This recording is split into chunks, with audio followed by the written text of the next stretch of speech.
Assalamualaikum warahmatullahi wabarakatuh. Sabahul khair anak-anak soleh-soleha. Apa kabarnya hari ini? Semoga semuanya dalam keadaan sehat dan baik-baik semua ya.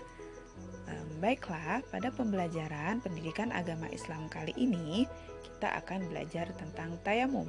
Pada minggu lalu kita sudah belajar tentang wudhu dan juga mandi wajib. Hal-hal yang kita lakukan untuk membersihkan diri dari hadas besar dan hadas kecil.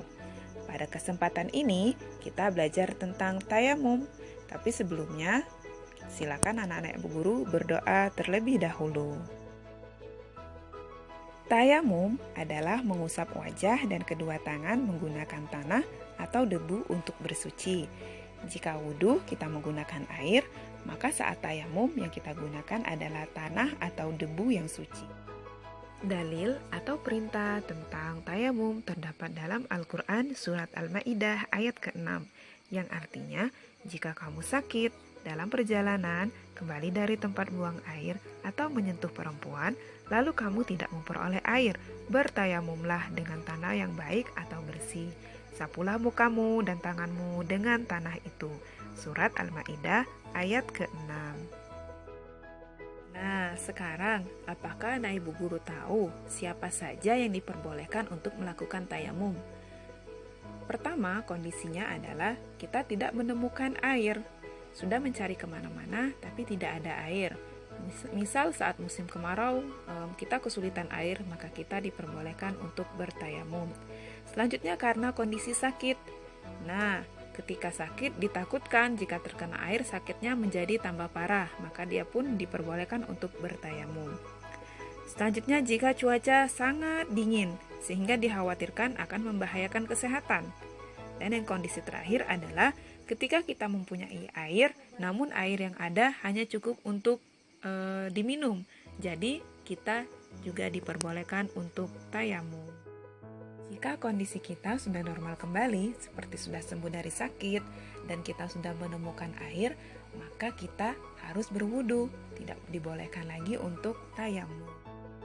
Hal-hal yang membatalkan tayamum sama dengan hal-hal yang membatalkan wudu, sebagaimana yang telah kita pelajari pada pekan yang lalu. Berbeda dengan wudu, pada saat tayamum, anggota tubuh yang wajib diusap dengan debu atau tanah yang suci hanya ada dua, yaitu wajah dan juga kedua tangan. Adapun tata cara tayamum dapat anak-anak ibu guru lihat dan perhatikan di buku PAI halaman 78. Di sana ada 4 gambar tentang tayamum. Silakan anak-anak ibu guru mempersiapkan dirinya untuk mengikuti langkah-langkah tayamum.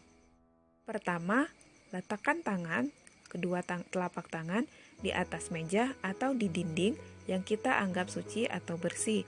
Boleh juga di tempat lain yang kita anggap bersih ya.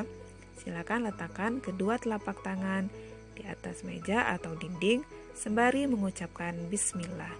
Bismillahirrohmanirrohim dan membaca niat. Niat tayamumnya adalah nawaitut tayamuma listibahatis sholati fardolillahi ta'ala. Perhatikan gambar kedua yang ada di sampingnya. Angkat kedua tangan kita, kemudian tiup sedikit. Lanjut, usapkan debu yang tadi sudah kita ambil ke wajah kita, seperti yang terlihat di gambar.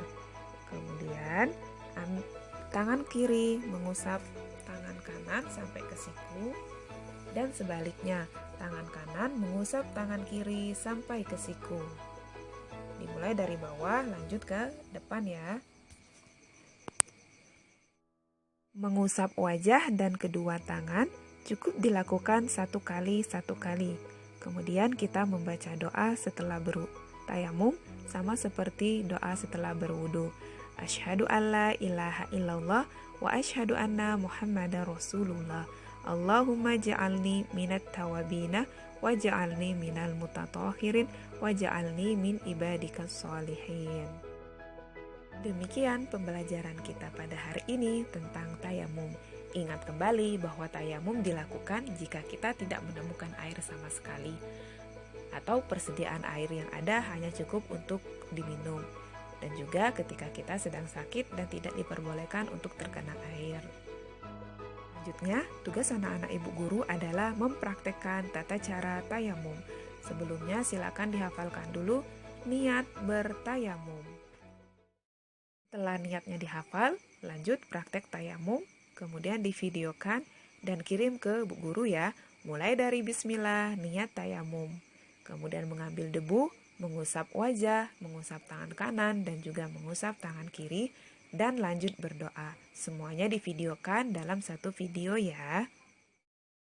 Jangan lupa volume suaranya yang kencang ya, supaya ibu guru bisa mendengar bacaan kalian. Sekian pembelajaran kita pada hari ini. Ilal liqa, ma'assalama, semangat belajar. Wassalamualaikum warahmatullahi wabarakatuh.